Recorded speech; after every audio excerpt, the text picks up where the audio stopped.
వస్తుందమ్మా. భర్తంటే వైదేహికి ప్రాణం. ఇంకో ఆడదాన్ని పెళ్లి చేసుకుంటే చూస్తూ ఎలా ఊరుకుంటుంది? వైదేహి వస్తుంది, పెళ్లి ఆపుతుంది. విన్నావు కదా, వైదేహి వస్తుందంట, పెళ్లి ఆపుతుందంట. ఆయన చెప్తే మీరెలా నమ్మేశారు అంకుల్? అసలు వైదేహి ఎక్కడుందో తెలుసా? ఎలా ఉందో తెలుసా? వచ్చే పరిస్థితుల్లో ఉందో లేదో తెలుసమ్మా. ఇక్కడే ఎక్కడో ఈ జనాల మధ్యలోనే ఉండి ఈ పెళ్లి చూస్తోందని కూడా తెలుసు.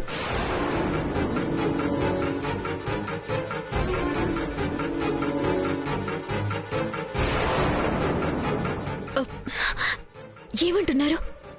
అవునమ్మా, కావాలంటే చూడు, తాళి కట్టే ఒక్క క్షణం ముందైనా వస్తుంది.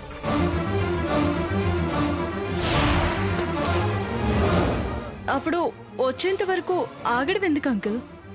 ఇక్కడే ఉంటే మీ అమ్మాయిని మీరే తీసుకురావచ్చు కదా. తీసుకురాలేనమ్మా. ఎందుకంటే ఇప్పుడు నా కూతుర్ని నేను గుర్తుపట్టలేను. రూపం మొత్తం మారిపోయింది.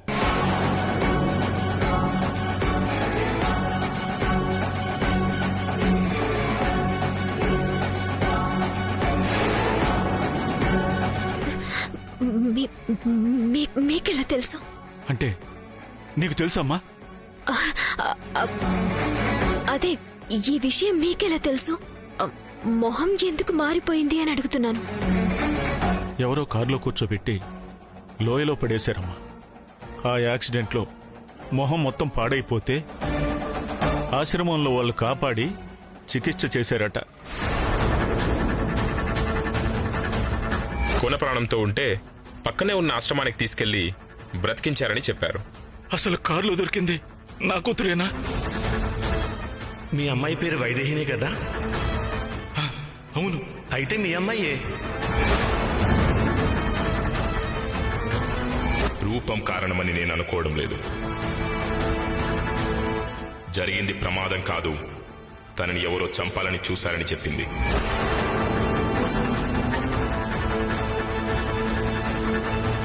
స్వామీజీ శిష్యుల్లో ఒకరు వైదేహి ఫోటోలు తీశారటమ్మా. కానీ నేను వెళ్లేసరికి అతనక్కడ లేడు. వచ్చే వరకు ఉందామంటే ఇక్కడ ముహూర్తం టైం అయిపోతుందని వచ్చేశాను. అతను వచ్చాక ఫోటో తీసుకుని పంపిస్తామన్నారు.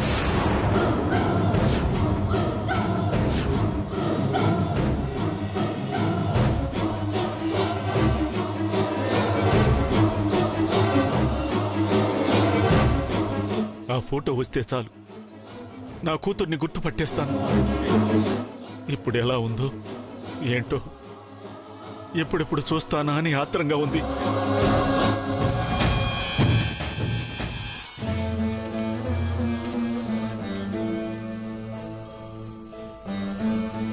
నీళ్లు పోయి. నమస్కారం స్వామీజీ. నమస్కారం. ప్రయాణం ఎలా సాగింది ఆయన? బాగానే సాగింది స్వామి. వైదేహి ఫోటోలు వాళ్ళ నాన్నగారికి పంపించమన్నారంట. అవును నాయనా, పాపం వైదేహి ఇంకా వాళ్ళింటికి చేరలేదట. ఇప్పుడు వైదేహి ఎలా ఉందో తెలియక వాళ్ళ నాన్నగారు చాలా కంగారు పడిపోతున్నారు. వెంటనే పంపించు. అలాగే గురువుగారు. మంచిది.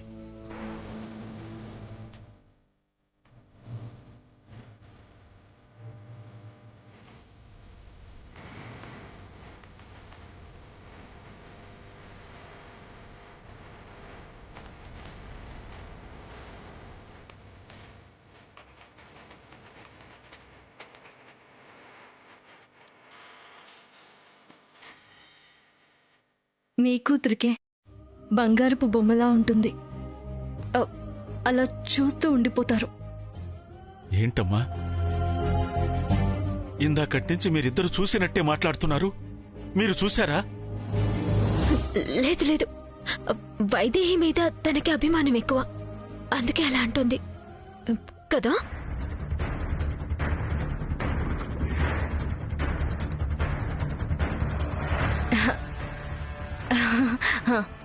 అంతే. పద జానకి.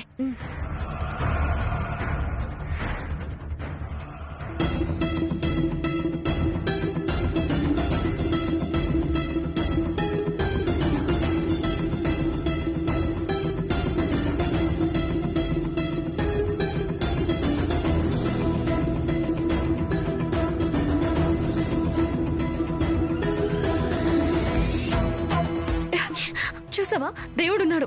నువ్వెంత దాచాలని చూసినా తెలియాల్సిన వాళ్ళకి తెలిసేలా చేశాడు. తెలియకూడదు. పిచ్చా నీకు? అంతా తెలిసిపోతే ఇంకా తెలియకూడదు అంటున్నావు? నువ్వెలాగూ చెప్పలేకపోతున్నావు. కనీసం మీ నాన్నగారికైనా నువ్వే వైదేహి అని తెలిసి ఈ పెళ్ళి ఆపని ఏదో దారి చూపించమని రాముణ్ణి వేడుకున్నావు కదా. ఇంతకు మించి వేరే దారే లేదు. వేరే ఏ రకంగా పెళ్ళాగినా పర్వాలేదు, కానీ నేనే వైదేహినని తెలిసి మాత్రం పెళ్ళి ఆగకూడదు. నా భర్త తండ్రితో సహా ఎవ్వరికీ నేను వైదేహినని తెలియకూడదు. నువ్వు మారో. ఛ!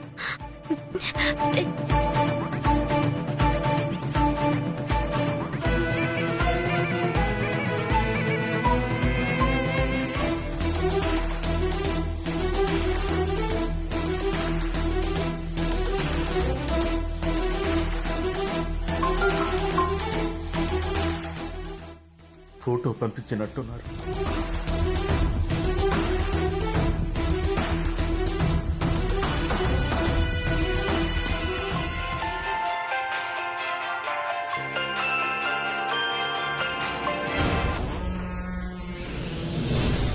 స్వామీజీ, నేను వైదేహిని మాట్లాడుతున్నాను. అమ్మా నువ్వా? ఎలా ఉన్నావు? ఎక్కడున్నావు తల్లి? నేను బానే ఉన్నాను స్వామి. మీ నాన్నగారు నీకోసం వచ్చారమ్మా. నీకోసం చాలా కంగారు పడిపోతున్నారు.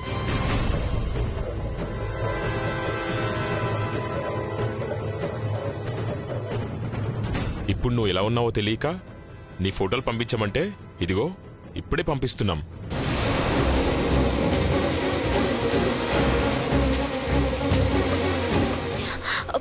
వద్దు స్వామి, ఫోటో పంపించొద్దు.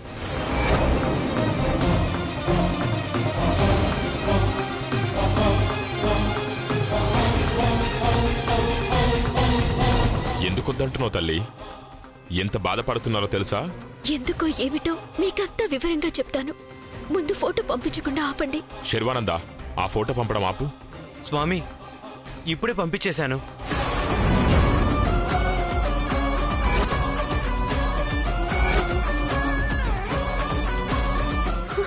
ఏంటి స్వామి, పంపించేశారా? ఒక్క నిమిషం ఉండమ్మా. శర్వానంద ఫోటో వెళ్ళిందా లేదో చూడు. చూడు, త్వరగా చూడు. వెళ్ళిందా?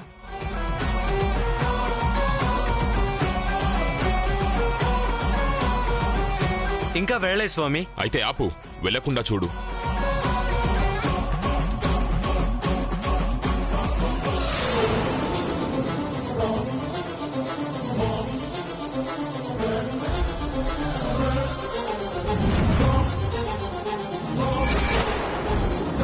తీసేశాను స్వామి. మంచిది. ఫోటో వెళ్ళలేదమ్మా. అమ్మయ్యా, బతికించారు స్వామి. ఎందుకమ్మా? నీ గురించి ఎవరికి కూడా ఎందుకు తెలియకూడదనుకుంటున్నావు? పాపం మీ నాన్నగారు ఎంత బాధపడుతున్నారో తెలుసా? తెలుసు స్వామి. నా తండ్రి, భర్త అందరూ నా కోసం పడుతున్న బాధ చూస్తూ కూడా నిజం చెప్పడం లేదంటే పరిస్థితులు ఎలా ఉన్నాయో అర్థం చేసుకోండి. ఇప్పుడు సమయం లేదు. తర్వాత తీరిక మీకు అన్ని విషయాలు చెప్తాను. అంతవరకు నా గురించి ఎవరికీ చెప్పొద్దు. అలాగే తల్లి, నువ్వు జాగ్రత్త. ఈశ్వరుడు నిన్ను చల్లగా చూడాలి.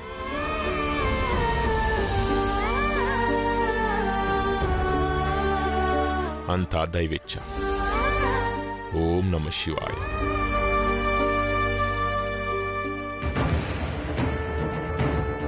వచ్చిన ఫోటో ఎలా మాయమైపోతుంది? ఫోన్ చేసి మళ్ళీ పంపించమందాం.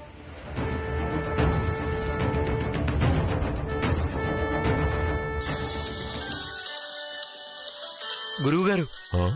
ఆయన ఫోన్ చేస్తున్నారు. ఎవరు నాయనా? జానకి రామయ్య. మాట్లాడు నాయనా. హలో. హలో బాబు, నేను జానకిరామయ్య మాట్లాడుతున్నాను. అమ్మాయి ఫోటో పంపించి చూసే లోపల డిలీట్ చేశారంటే? అదా, అది మీ అమ్మాయి ఫోటో కాదండి. పొరపాటున వేరే వాళ్ళ ఫోటో పంపించాను, అందుకే తీసేశా. అవునా? మా అమ్మాయి ఫోటో పంపించండి, కాస్త త్వరగా పంపించండి. క్షమించండి, మీ అమ్మాయి ఫోటో ఉన్న ఫోను పాడైపోయింది. దాంతో ఫోటోలు కూడా పోయాయి. ఇప్పుడు ఎలా బాబు? నా కూతురు నేను ఎలా గుర్తుపట్టాలి? మీరేం బాధపడకండి. మీ అమ్మాయి గారు మీ దగ్గరికి తప్పకుండా వస్తారు. కొంచెం ఓపిక పట్టండి.